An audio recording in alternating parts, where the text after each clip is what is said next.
Iya Mas Andri, boleh diceritain lagi nih Mas, kedatangan hari ini di Mabes Polri Mas? Ya, kami bersama dengan LBH Padang, Kontras, dan juga dalam lingkup Koalisi Masyarakat Sipil Anti Penyiksaan selaku pendamping korban AM yang meninggal di Padang beberapa waktu lalu, datang ke Markas Besar Polri dengan dua agenda. Pertama, kita melaporkan dugaan pelanggaran etik yang dilakukan oleh Kapolda Sumatera Barat, oleh Kasat Reskrim Polresta Padang, dan satu kanit Jatanras dari Satreskrim Polresta Padang.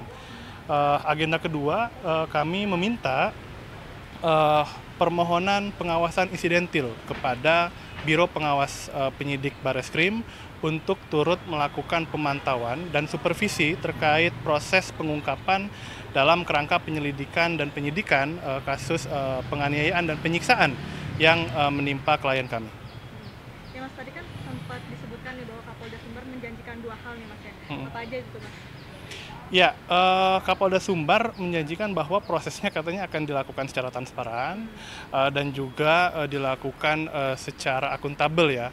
Namun yang terjadi justru sebaliknya, Kapolda Sumbar dalam pemantauan statement media yang kami lakukan bersama koalisi itu justru tidak menyasar proses penegakan hukum yang sebetulnya jadi inti persoalan ini, tapi kemudian justru menuduh keluarga, menuduh tim pendamping itu memberikan kabar yang atau kabar bohong begitu ya. Nah, itu kan bertolak belakang sebetulnya dengan kapasitas dia sebagai Kapolda begitu, yang semestinya punya sumber daya yang cukup, punya alat yang canggih, yang semestinya harapan kami dapat mengungkap secara terang benderang proses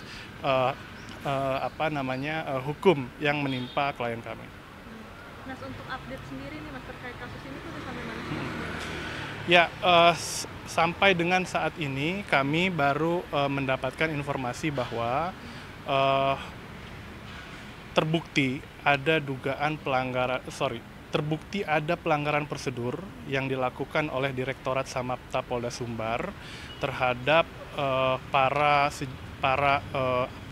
sejumlah remaja termasuk klien kami ketika dilakukan penangkapan begitu.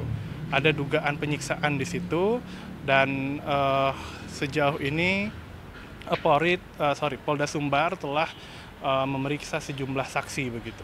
Itu yang kami dapat update melalui SP2HP yang dikeluarkan oleh Polresta Padang. Gitu. Nah, untuk saksinya sendiri ada berapa nih Mas? Tadi kan saya sempat mendengar kalau saksi tersendiri tuh ada anak-anak juga nih Mas. Betul, bahwa selain almarhum ya, itu ada sejumlah saksi anak yang turut menyaksikan dan mendengar peristiwa penyiksaan yang menimpa klien kami, begitu. Kurang lebih yang saat ini bisa kami temui dan kami mintai keterangan sementaranya itu kurang lebih ada 7 orang. Namun kami belum dapat memberikannya kepada pihak kepolisian karena kami meminta lembaga negara, yakni Lembaga Perlindungan Saksi dan Korban, untuk memproteksi terlebih dahulu para saksi yang kita punya untuk mengungkap kebenaran kasus ini. Ya Mas Andri, boleh diceritain lagi nih Mas, kedatangan hari ini di Mabes Polri Mas? Ya, kami bersama dengan LBH Padang, Kontras, dan juga dalam lingkup Koalisi Masyarakat Sipil Anti Penyiksaan selaku pendamping korban AM yang meninggal di Padang beberapa waktu lalu, datang ke Markas Besar Polri dengan dua agenda. Pertama, kita melaporkan dugaan pelanggaran etik yang dilakukan oleh Kapolda Sumatera Barat, oleh Kasat Reskrim Polresta Padang, dan satu kanit Jatanras dari Satreskrim Polresta Padang.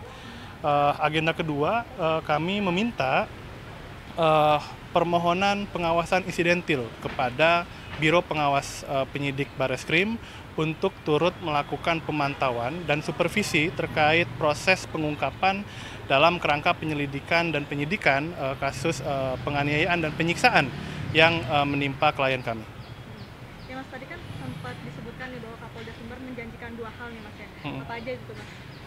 Ya, Kapolda Sumbar menjanjikan bahwa prosesnya katanya akan dilakukan secara transparan dan juga dilakukan secara akuntabel ya.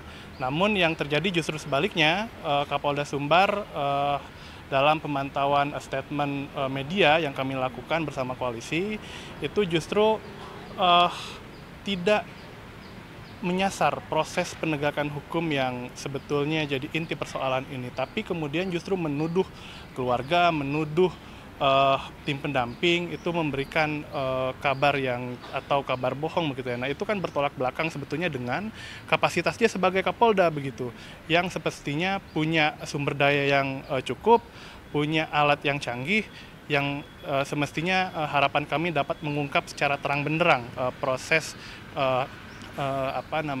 hukum yang menimpa klien kami. Nah, untuk update sendiri nih Mas terkait kasus ini tuh udah sampai mana sih Mas?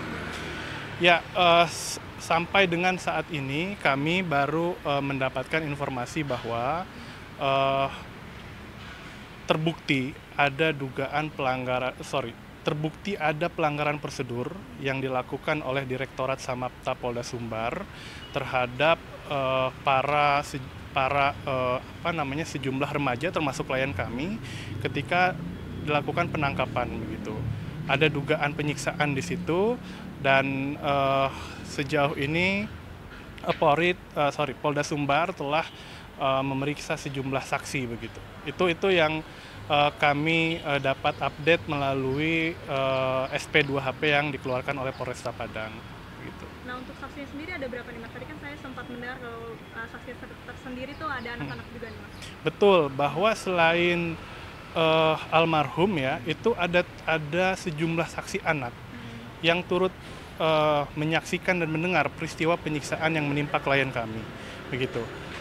Kurang lebih yang saat ini bisa kami temui dan kami mintai keterangan sementaranya itu kurang lebih ada 7 orang.